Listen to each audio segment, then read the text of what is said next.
Good evening and welcome to The Vault. I'm Christy DeHaven.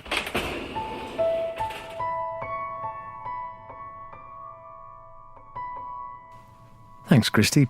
She always makes the programme sound more enticing than I do, doesn't she? In this evening's Vault, we're heading outside and back to 2008 to hear a Man in the Wild I recorded as the Manx Basking Shark Watch, now part of Manx Whale and Dolphin Watch, had an incredible result from their newly started satellite tagging programme. We thought about the importance of bees and how to identify some of them, and spotted one of my elusive favourites on the island, the common lizard.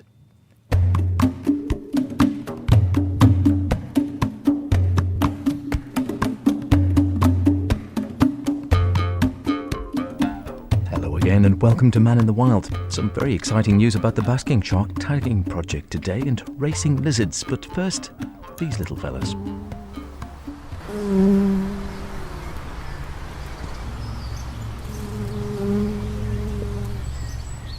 Yes, well, a happy mix of birdsong and motorbikes tells you it's summer and TT in the Isle of Man.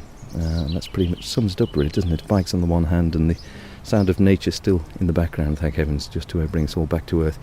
But we're thinking summer, we're thinking bees in this particular instance, something we talked about, a year or two back now, I think. I think everyone probably familiar with the bumblebee, but of course quite a few more types of bees also to be found on the Isle of Man, and we're going to have a look at one or two of them today with our resident bee expert in this case. He has so many hats, you know. And that's Duncan, out in the sun, shirt sleeves rolled up, thank heavens, and he has a couple of candidates with him. And, well, I suppose people familiar with the bumblebee, and I think we have one there, but several types of bees can be spotted on the island. That's right. There are quite a few different species that you can find. So we're in the garden here to have a look around, see if we can identify a few different species, some of the more common ones. But just to kick off, I've already got a few candidates lined up for inspection. They're in a couple of inspection jars here. And the first one is the commoner garden honeybee, which is a relatively small bee compared to most of the bumblebees and a lot of the cuckoo and vestigial bees, which we also get on the island. And the honeybee itself is relatively brown, relatively, I wouldn't say boring, but he's not showing, it is not showing a great deal of colour on it. It's got a brownish colour, a bit of hairiness to the thorax, and it's about 1 centimetre, 1.2 centimetres long, 1.3. It's quite a small bee. It is quite small, sort of thing people might not even recognise it as a bee, wouldn't they? They might just think it's a... That's very much the case. Most people don't recognise them as being a bee. They mistake them as things like hoverflies, various other flies, but they don't actually realise that that's a true bumblebee, honeybee. And that's what we've got as we walk around the garden. There are plenty over on one side of the garden here, because there are some hives not far away from here. So we've got good numbers of those. But they are. I've got one of these here because they're what most people think of as bees, and most people think of as being a social bee living in a large hive, lots of them, and the ones such as this one here that you see flying around for 99% of the time are the workers. The bumblebees are not large social insects in the same way. They don't have big hives, they don't have large groups, and very often when you see them around, a lot of the species you will be seeing either the male or the female. You don't tend to find them in big groups. They often live in small holes in the ground, in walls, in rotting wood, and there may be only 2, 3, 4 living in each little colony. So they are much more solitary by nature. They also, some of them don't have a worker stage, they don't have a worker element. So, as I say, you'd either see the male or the female. Some of them do have workers though. So alongside this honeybee that I've got here, I've got a specimen of one of the... It is a worker of the buff-tail bumblebee. Ah, this is the buff-tail. Now I remember we've looked at him a couple of years ago, I think, up on Douglas Head one time. And they are considerably larger. We're looking at a bee that's probably 3 times the size overall to the honeybee. Very bold markings, gardens. I mean, this is what a bee to most people looks like, isn't it? This is what most people say, this Yeah, is a bee. Exactly. Yeah. Mm-hmm. But they've got very bold markings. They're very chunky around the thorax and the abdomen. This one's displaying very nice, clear orange stripe over the front of the thorax, and another orange, slightly lighter orange stripe over the rear of the thorax. And then it's got what appears to be a white tail, but actually this is a buff tail. And this is one of the 6 most common species that you're likely to find in the garden. And is this the giveaway if people are trying to identify this actual buff tail at the back of the abdomen? You'd like to think it was as straightforward as just having a buff tail. Unfortunately, I knew it wouldn't be. No. All these things tend to be slightly more complicated. It's very easy to get the white tails and the buff tails muddled up. What you have to do is, the easiest way to tell them apart is to look to see how many segments there are between the hindmost orange band and what appears to be the white or buff tail. If there's 2 or 3 segments, what appears to be 2 or 3 segments between the orange band and the white area, then probability is it's a buff tail. And that's what we've got here. If it looks like you've only got one band, one segment between the hindmost band and the white section, then it's probably a white tail. So that's a handy tip. There's 1 band for white and 2 or more for buff, roughly, in as a rule of thumb. As a rule of thumb. The queens are slightly different, and the males also, they tend to have more orange on them. But most of the ones that you'll see in the garden, especially this time of year, will be the workers. So it's a fairly reliable indicator. And just behind us 2 moments ago, we did have a couple more workers sitting on some of these alliums behind us. I think they've moved on now.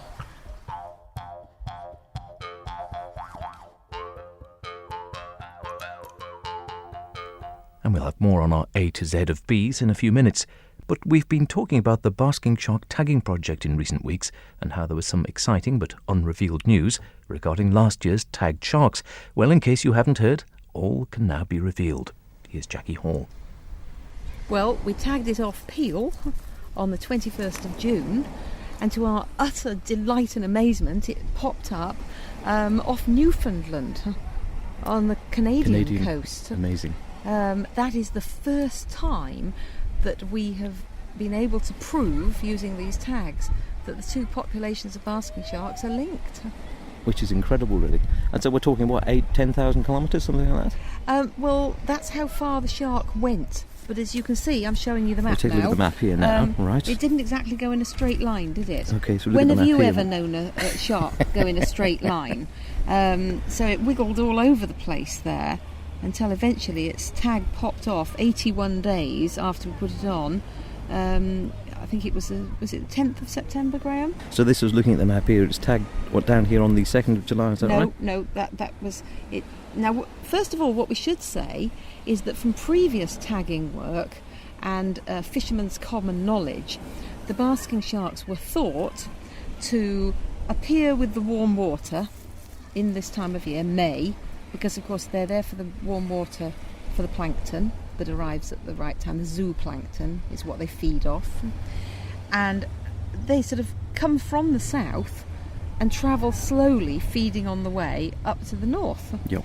So by the time the water's warm, August, September, right up in Shetland, etc., they'll be up there. And then the common knowledge was they then trickled back down southwards towards following the warmer water with the right plankton in it, and maybe had the odd time off the French coast, and then they wintered off the continental shelf. That's what we were expecting. We tagged the shark on the 21st of June off Peel. It then travelled south, so by the 2nd of July it was off the southwest peninsula, off Cornwall. So that was a complete surprise to us. We had not expected it to go south. We were expecting it to go north. Head up north again, yeah. And then it headed off, as you can see, west, or slightly southwest, and then west across the Atlantic towards Newfoundland. So the tag actually popped off between Newfoundland and Greenland, as you can see by the map. And so, as you say, we thought they were heading up north. This one's gone in a slightly zigzag, as you say, not a dead straight line, across the Atlantic, turned up right off the Newfoundland coast in September. do we know why, or for those who might know a little bit about the sharks, why would it be heading so far away? People might think, well, if it's got enough food around the coast of Europe and around the coast of Britain, why would it go all the way across to Newfoundland? Well, the first question is why not? Genetic studies that have been done on basking sharks indicate that there was very little genetic difference between our British Isles population of basking sharks and the Newfoundland ones. So that gave us a bit of a clue, didn't it? Mm-hmm. And the second thing is that Dr. David Sims, who'd been doing the tagging off Plymouth in the 90s, his work was always on slightly smaller sharks, what I'd call medium-sized sharks, because that's what they get more of there.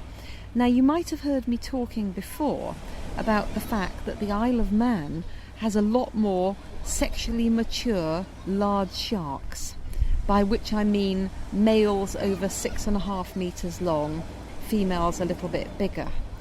So we tagged that shark, and she was large. She was 8 metres long, at least. So very it's a hard to sizable estimate. Animal.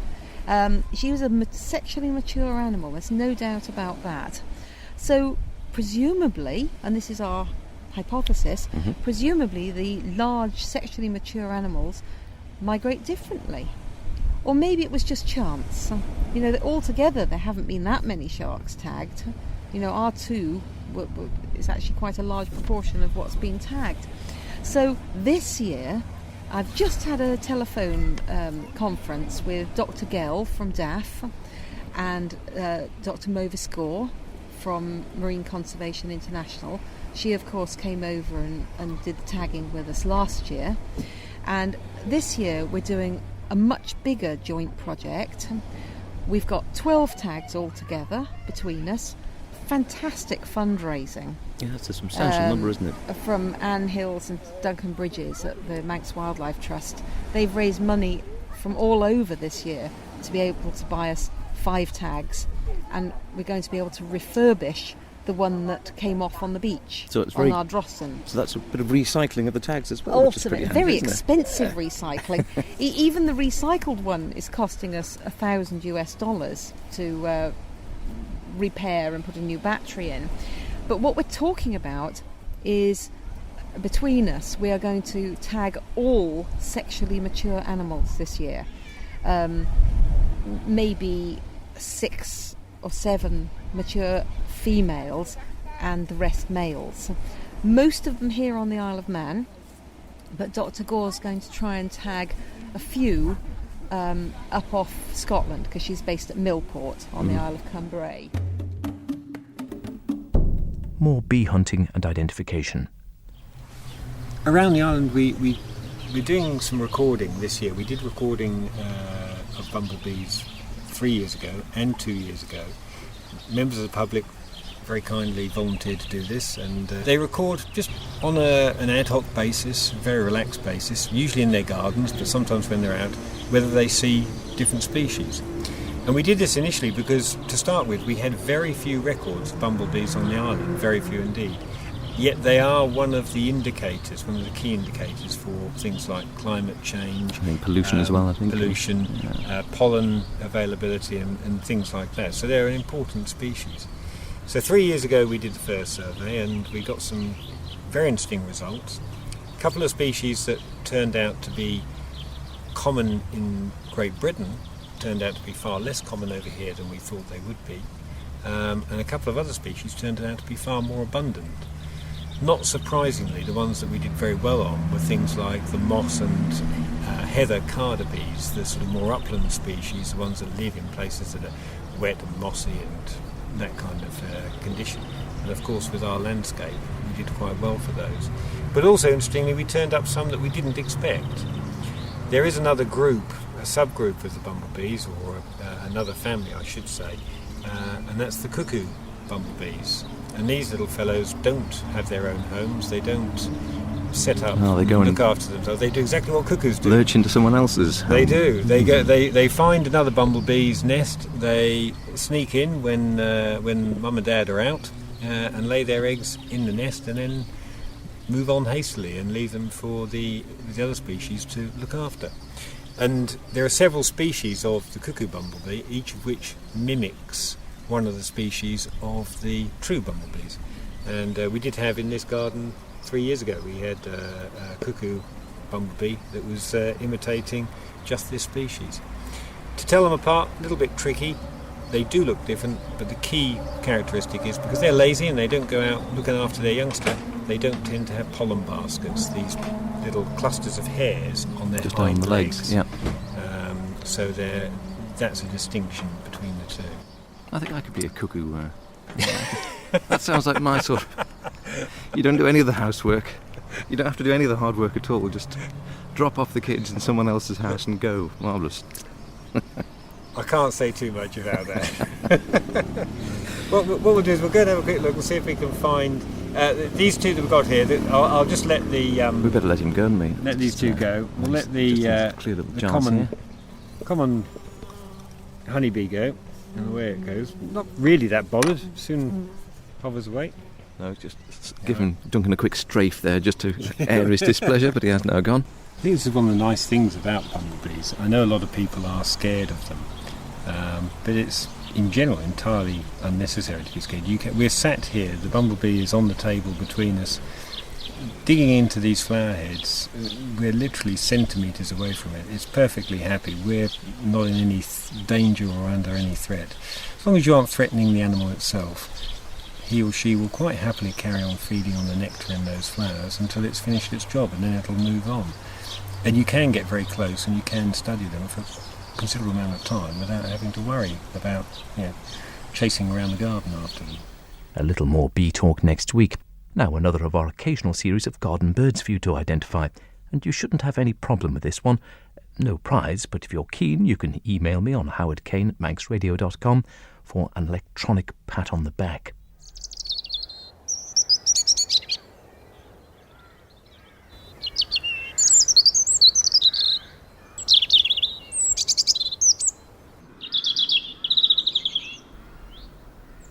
Well, did you get it? Let's hear more from Jackie and Graham Hall on those sharks. Our hypothesis is that the large sexually mature sharks behave differently, and instead of trundling up and down the coast here, maybe just looking for food and a mate, maybe, and this is a wild hypothesis, but I like it, maybe those mature sharks that we're seeing so many of around the island are here for courtship. We know they are. We've seen them doing their That's right, the breaching behaviour and the breaching, the parallel swimming, slightly one behind the other, the nose to tail following, either in lines of two or more sharks or in circles of two or more sharks. We know that we've seen this supposed courtship behaviour. John Galpin is reasonably convinced that he saw, he's a physicist. Absolutely. John, who runs Manx Whale and Dolphin Watch. He says what he saw was two sharks close together thrashing around in the water.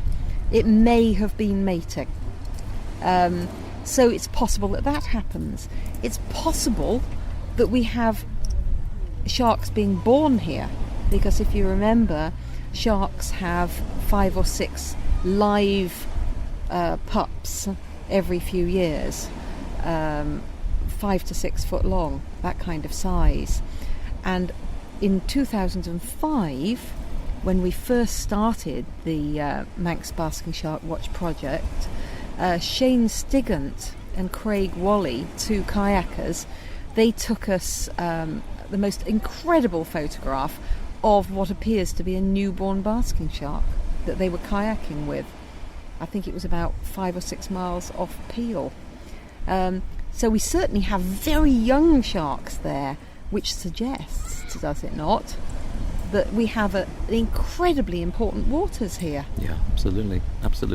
So you'd expect then, with trying to prove this hypothesis, if we get the 12 all sexually mature older animals tagged this year, you'd expect to see far more of them being found off on the other side of the Atlantic? I don't expect anything, I'm just hoping. I didn't expect this one to go off to Canada. Science is always a surprise, and that's the great pleasure of it. you end up with a great mess of figures to start with, statistics, and everybody will go, oh no, from their school and university days, not statistics. But then Dr. Gore and a gentleman called, I've forgotten his name, Graham, who's the guy in the Seychelles that we've been working with? David Wright. Oh, thank you. Dr. David Roat. Well, he'll be Dr. Roat shortly. He's just finishing his PhD on whale sharks. He's been tagging whale sharks. And he analysed the data for us. And I have to tell you that the data from the satellite tags is the most horrendous looking data set you could ever imagine in your whole life. And you see that and you go, no! Just thousands and thousands of columns and lines of figures. And then he converts it to these two lovely maps that are in front of you. Which is incredible, yes. And obviously you can't see it on the radio, but it is very clear and shows exactly the plotting from the travelling right across the Atlantic. Very clear indeed. And that is what science is about. Getting a horrible mess of statistics and turning it into something amazing. And that's what this has done. And on a simple level as well, there's been a fantastic amount of support locally on the Isle of Man and from individuals and indeed local companies getting involved in this to actually allow it to happen. Well, of course, that was how Manx Basking Shark Watch started, was zero funding. The first 2.5 years we ran on £150 a year and everybody being voluntary. I'm voluntary, Graham's voluntary, other people who man the phone line are voluntary. And then when Dr. Gore and Dr. Gell from DAF suggested this tagging initiative, it was, that costs money. And not just, a couple of £100, but each tag was £3,000. Yeah, which is a huge amount. So, I think by that stage, when we were raising the money leading up to last year, all the support that we'd had from the general public on the Isle of Man,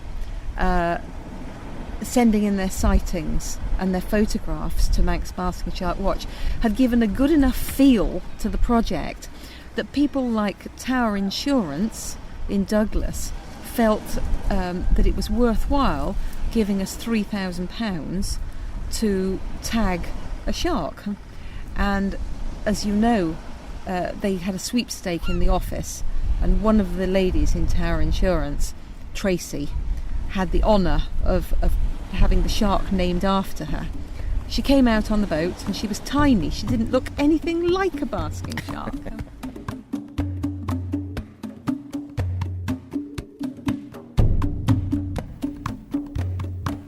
Now, remember our lizard hunt the other week on Onken Head? Well, I couldn't find them when I was looking quietly in a likely spot, when I wasn't looking in a noisy spot. Oh,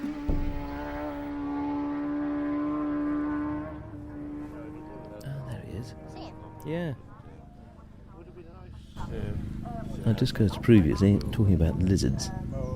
I was stomping quietly around Douglas Head the other day looking for them, and here we are. Just a matter of inches from the TT course, as you can probably hear. And here are the lizards out today, basking despite the noise and all the people round about. There's a little guy here, common lizard, wide awake, basking in the sun on the ivy on the wall just at the end of my garden. And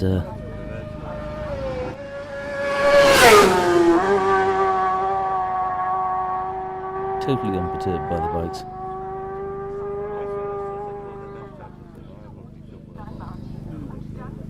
Just licking his lips there and eyeing up all the numerous bits of insect life going past in front of him.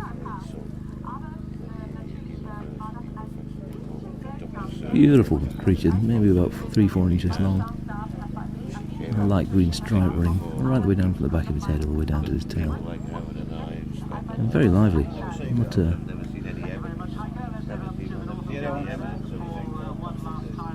concerned at all. A look back at some of the island's wildlife in 2008. If you've missed any of today's programme, check out the podcast in the Island Life section at manxradio.com or using your usual podcast provider. Thanks for listening.